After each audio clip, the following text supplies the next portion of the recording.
Hi everyone, it's Mary here, and I release encouraging words for other believers in the body of Christ. And I have something to share with you today. I pray that this would bless you in Jesus' holy name.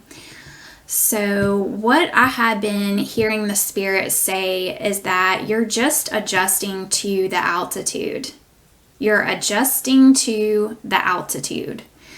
So, I am fascinated with watching and hearing stories about people who have done high altitude climbing in places like the Himalayan mountains, like K2, Everest. I love learning about just different expeditions that climbers have been on to tackle and to climb these huge mountains that are so high up, the highest places in the world.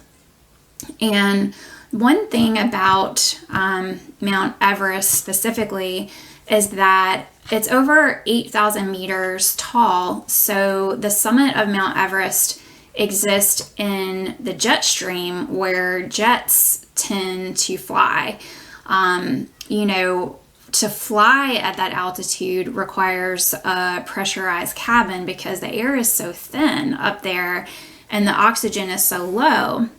And the thing with people who want to climb Mount Everest is that they have to take months for their body to acclimatize or to adjust to the high altitude.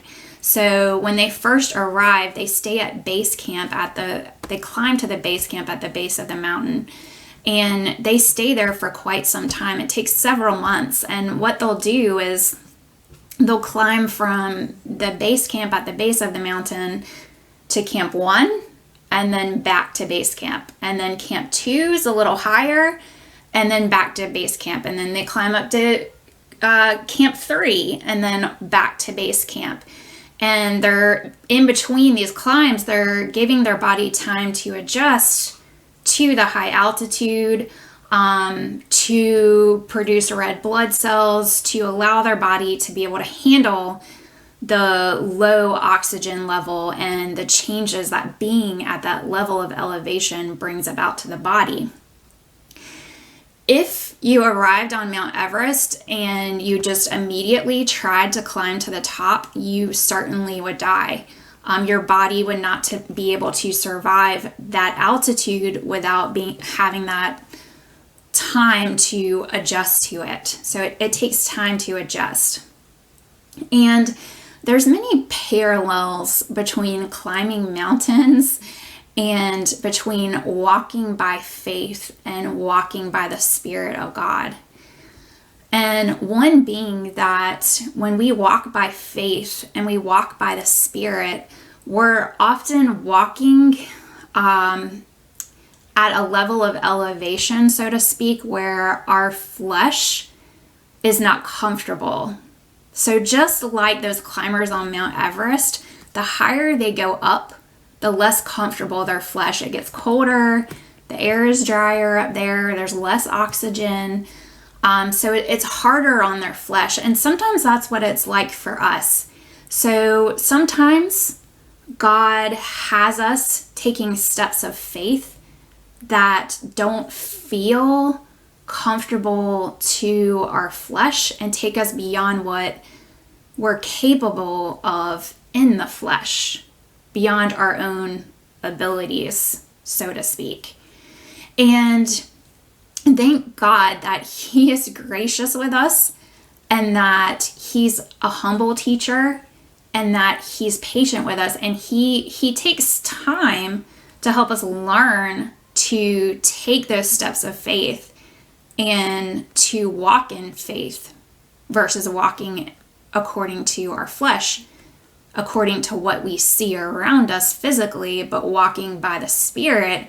It's a process that we have to learn and that He teaches us. Just like Jesus, the disciples walked with Jesus and they learned from Jesus, and this took time. He didn't just right away say, okay, now you're completely on your own. He walked with them and He was teaching them day by day, like, this is how you walk by faith.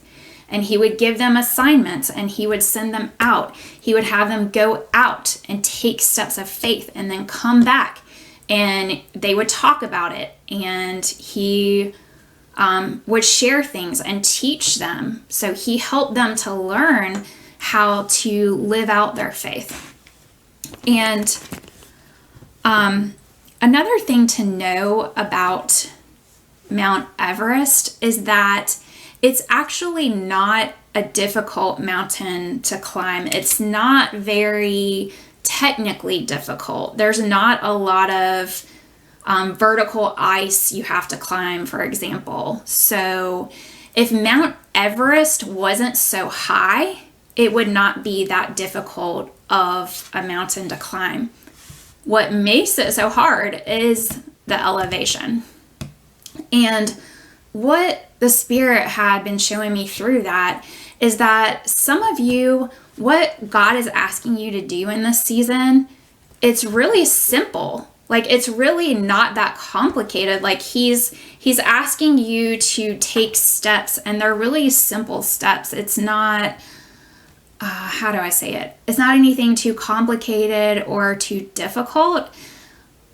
But for some of you, it's been hard because what is making it hard is the faith that that step requires. So for some of you, he's asking you to take just simple steps and do simple things, but it feels like it's been so hard because of the faith that's required to do it. The thing is, when climbers get to the top of Mount Everest, each step that they're taking becomes difficult. They have to put in effort for each step because the elevation is so high. So sometimes when we're taking steps of faith, even though it's simple, even though we're just one foot in front of the other, sometimes it feels hard to us because it requires faith of us. And sometimes it's that faith piece which is making it more difficult for us. Another thing about that the Spirit was showing me through this whole climbing at high altitude thing is that most of the climbers actually perish on the way down from the mountain. So they perish on the descent. Most of the climbers who die on Mount Everest have made it to the top. They pushed their way to the summit and they were excited. And so they pushed hard and put in a lot of effort to get to the top, but they didn't account for the effort that it would take to get down. And so the majority that have perished on Mount Everest have perished on the descent. They've made it up to the top. They've made it to the summit, and they perish on the way down. And so what the Lord had been saying through that is that some of you need to know you're over the top. Like, you've pushed through the hardest part already. You've made it over the hump, so to speak. You're on your way down. So some of you need to know that you're on your way down from this mountain that he's had you climb. The reason you feel so tired is because you just climbed a huge mountain. But you're on the other side. You're on the descent. So don't faint now. Don't give up now. Don't give up now. You've made it through the hardest part, is what I heard the Lord saying. And, you know, at the bottom of Everest is a base camp, and down there they have food and it's warm and they have cozy little sleeping bags you can sleep in. So, you know, when you make it down there, you have time to rest, you have time to eat, you have time to refresh. And our faith walk is like that. Oftentimes it's climbing a mountain, it's coming back down. It's being refreshed, recovering, and then the Lord will have us climb another mountain. That's oftentimes what the faith walk is like. It's just like, you know, a lot of jobs, they'll promote you. If you're in the military, they'll promote you, and it'll be before you feel like you're ready. Or a lot of jobs, they're going to promote you before you feel like, just when you feel like you're getting used to, okay, I understand my responsibilities now and how to do everything, then they're going to promote you and they're going to expand you and they're pushing you a little beyond what you're capable of at the time. The Lord does that with us. He has us take steps of faith. And then when we get to the other side of that, he asks us to take another step of faith. He's expanding our faith. He's helping us to grow. He's helping us to build our faith legs so to speak.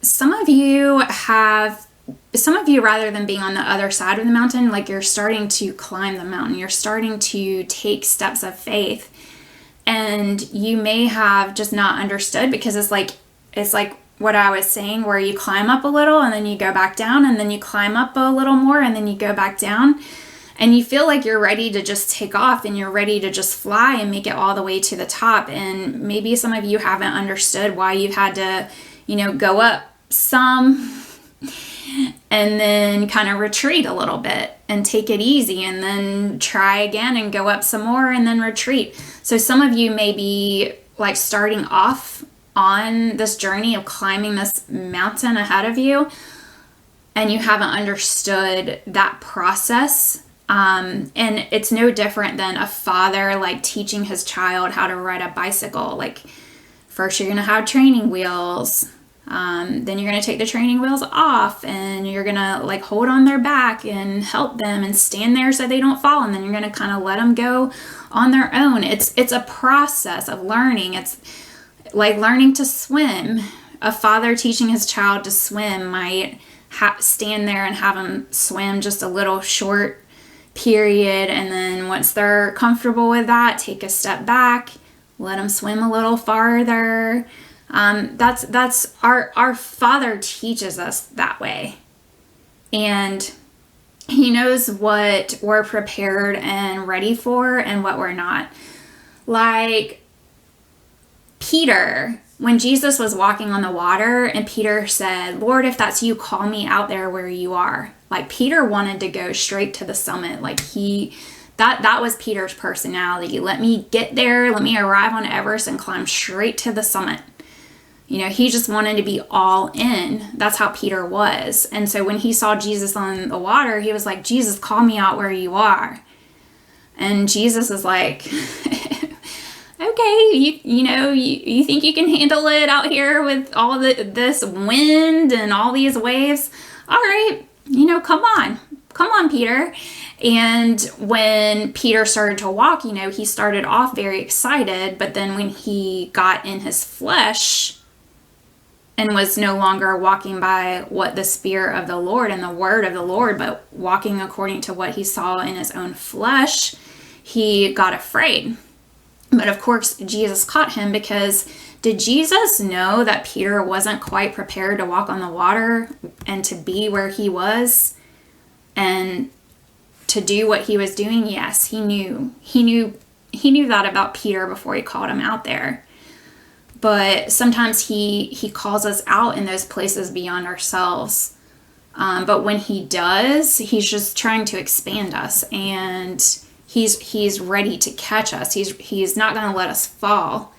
He's right there ready to catch us if we start to sink, right? Just like he did with Peter. And so that's really what I have been hearing from the Lord to share with someone today. You may have like really launched out listening to the Spirit of God, and you may have taken steps of faith and taken leaps of faith, and then you may feel that you're just starting to look around in your flesh and go, like Peter did when he was on the water. You're just starting to look around at your circumstances and go, "Whoa, what have I gotten myself into here?" Like you were excited, maybe you're excited and like taking those leaps of faith, taking those steps of faith, all in. Like Peter, you were just all in, like, let's go, God, I'm all in, I'm ready, right? And then you took that leap of faith, and now you might be switching back to your flesh and starting to listen to what your flesh is saying about it. And your flesh is saying, "What have you done? What have you got us into? Like, look at our circumstances. Look at this situation. We're in trouble now. Oh no." Like your flesh may be screaming something contrary to what the Spirit told you. But if that's you, then the Lord would say to you today, just get into a place where you recognize that's just your flesh doing what your flesh does, what it naturally does. and just recognize it. Just quiet your flesh. Quiet your flesh. And remember what the Spirit of the Lord has told you, and listen to what the Spirit is telling you now. And what the Spirit has already told you about that situation, and just get back to that place of walking in the Spirit. And that it's okay. Be patient with yourself. The Lord is patient with you. He is humble at heart. And He is patient with you. He is gentle as He leads us.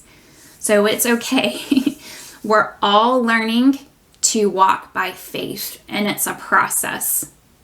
So, just learning to quiet our flesh and walk by the Spirit.